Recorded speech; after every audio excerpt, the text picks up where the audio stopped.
Bollywood silver screen presenting age of winter. इस कहानी की शुरुआत में हमें इलियट नाम के एक बैंकर को दिखाया जाता है, लेकिन अब उसे नौकरी से निकाल दिया गया है क्योंकि उसने अपने बॉस को एक पंच मारा था। वो अपनी जिंदगी में फ्रस्ट्रेटेड है क्योंकि उसकी वाइफ से उसका डिवोर्स हो चुका है और अब उसकी वाइफ अपने दोनों बच्चों को लेकर इलियट के पास आती है और अपने बड़े बेटे ब्रैडली और कैलेब को इलियट के पास कुछ दिनों के लिए छोड़कर चली जाती है ताकि वो अपने पिता के साथ कुछ टाइम स्पेंड कर सके।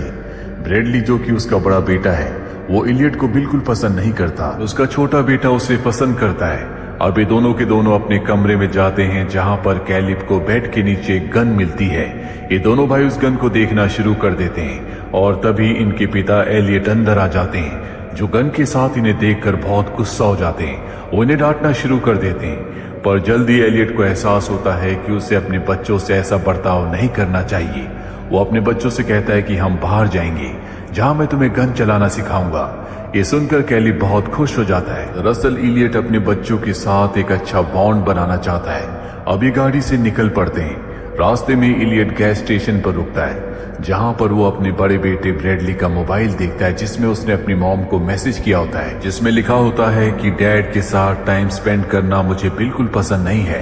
इलियट मोबाइल को अपने पास छुपा लेता है और अपने दोनों बेटों को उस जगह ले आता है जहां पर वो काम करता है। यहाँ का गेट बंद होता है और इलियट गाड़ी से गेट को तोड़कर अंदर चला जाता है, जो देखकर उसका छोटा बेटा बहुत खुश होता है। अब वो अंदर जाने के बाद अपने बड़े बेटे ब्रैडली को गन चलाना सिखाता है। वो गन चलाने के सभी नियम उसे बताता है, पर ब्रैडली उन नियमों का पालन नहीं करता, जिससे उसके कंधे पर झटका लगता है और वो गिर जाता है। इससे उसे बहुत एम्बैरेसमेंट होती है, साथ ही उसे गुस्सा भी आता है, इसीलिए वो गाड़ी में आकर बैठ जाता है। और अब इलियट अपने छोटे बेटे कैलिब को गन चलाना सिखाता है। उसके सामने खरगोश होता है। वो कैलिब से कहता है कि उस पर निशाना लगाओ। हालांकि कैलिब ऐसा नहीं करना चाहता, पर अपने पिता के कहने पर वो उस पर निशाना लगाता है। उसका निशाना नहीं लगता और खरगोश बच जाता है, जिसके बाद एलियट उस खरगोश को मारकर अपने बच्चों के पास लाता है। ये देखकर उसके दोनों के दोनों बेटे बिल्कुल खुश नहीं होते, क्योंकि वो मासूम खरगोश का शिकार नहीं करना चाहते थे। अभी यहाँ से जाने की तैयारी करते हैं। ब्रैडली अपने पिता से कहता है कि आपने ड्रिंक की है, आपको गाड़ी नहीं चलानी चाहिए। एलियट गाड़ी की चाबी अपने बड़े बेटे ब्रैडली को देता और कहता है कि तुम ड्राइव करो, मैं तुम्हें बताऊंगा कि कैसे ड्राइव करना है। जिसके बाद ब्रैडली ड्राइव करना शुरू कर देता है। पीछे बैठा उसका छोटा भाई कैलिब उसे छेड़ना शुरू कर देता है, जिससे गाड़ी सड़क से नीचे उतर जाती है और बर्फ में फंस जाती है। हालांकि इलियट गाड़ी को निकालने की बहुत कोशिश करता है, लेकिन गाड़ी नहीं निकलती। अब पूरा दिन इसी तरह से बीत जाता है।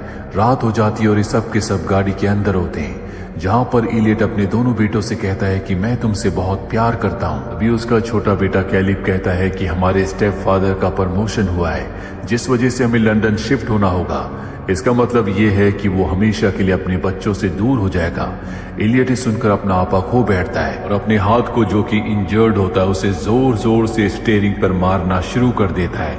ये देखकर उसके दोनों बेटे डर जाते हैं, क्योंकि उन्होंने इलियट का ये रूप पहले कभी नहीं देखा था। अब ये तीनों के तीनों गाड़ी में ही सो जाते हैं। अगली सुबह तय करते हैं कि ये तीनों के तीनों पैदल ही यहाँ से बाहर निकलेंगे।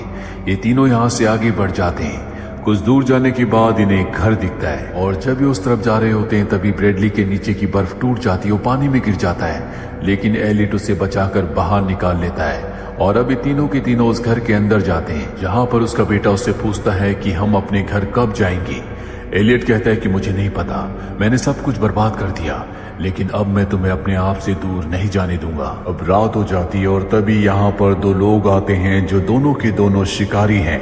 वो इलियट को बताते हैं कि हमारी गाड़ी बर्फ में फंस चुकी है, इसीलिए हम यहाँ पर शेल्टर चाहिए।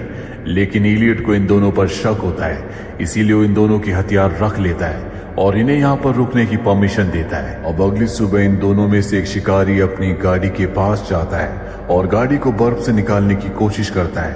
तभी वहां पर इलियट आ जाता है। वो इलियट से मदद मांगता है। इलियट उसकी मदद करने का नाटक करता है और जैसे ही उसे मौका मिलता है वो उस शिकारी के ऊपर हमला कर देता है और उसे जान से मार देता है। हालांकि इलियट ऐसा नहीं करना चाहता था, पर गलती से उस शिकारी की अब मौत हो चुकी है। धीरे धीरे एलियट अपना दिमागी संतुलन खो रहा है। वो नहीं चाहता कि कोई भी यहाँ से जाए और मदद लेकर आए, क्योंकि वो अपने बेटों के साथ यहीं पर रहना चाहता है। दरअसल ये पूरा का पूरा एलियट का प्लान है। उसने पहले से इस जगह को देखा हुआ था और यहाँ पर खाने पीने की जो भी सप्लाई है उसी ने इस घर पर रखी थी, ताकि वो अपने बेटों के साथ यहाँ पर आए और हमेशा के लिए रह सके।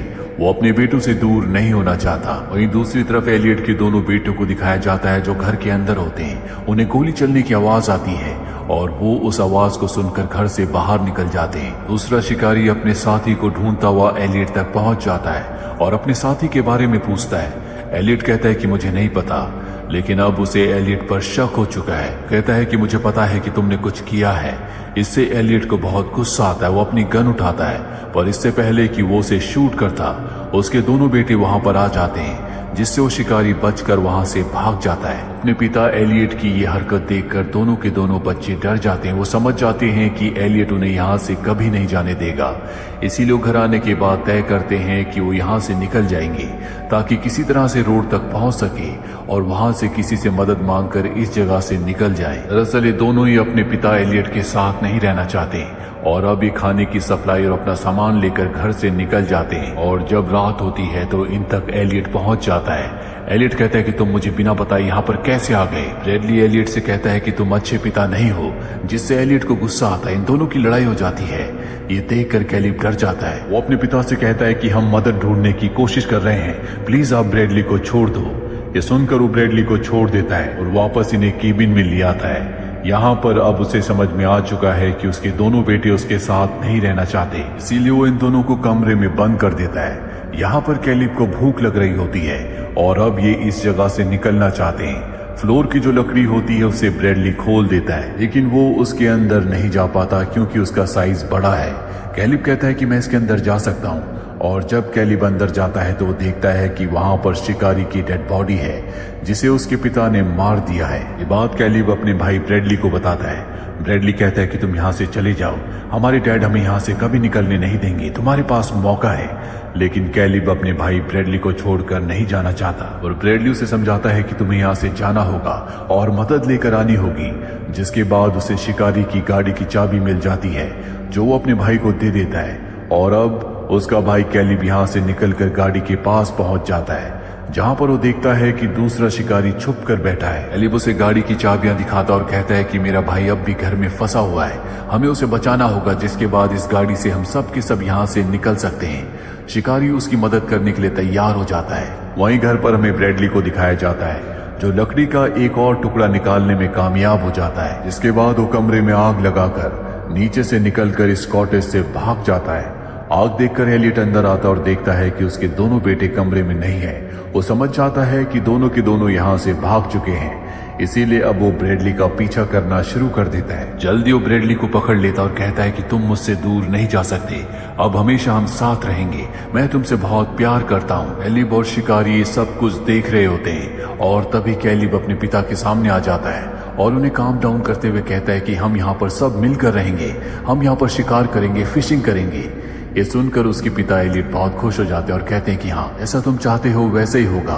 और तभी मौके का फायदा उठाकर शिकारी उसके पीछे से उस पर हमला कर देता है, लेकिन एलियट उससे ताकतवर है, इसीलिए वो उसे बहुत बुरी तरह से मारता है, जिससे उस शिकारी की मृत्यु हो जाती है। और अब ब्रैडली और कैलिब गाड़ी तक पहुंच चुके हैं। वो गाड़ी को स्टार्ट करके यहाँ से निकल ही रहे होते हैं कि तभी वहां पर एलियट पहुंच जाता है। वो गाड़ी के शीशे को तोड़ देता है। वो गाड़ी के अंदर आना चाहता है, इन्हें रोकना चाहता है, लेकिन कैलिब अपने पिता को किक करके नीचे गिरा देता है। जिसके बाद ब्रैडली गाड़ी की स्पीड बढ़ाता है और यहाँ से निकल जाता है। इन दोनों भाइयों ने एक दूसरे को पकड़ा हुआ है, इनकी आंखों में आंसू है और अब इन्हें मदद की तलाश है।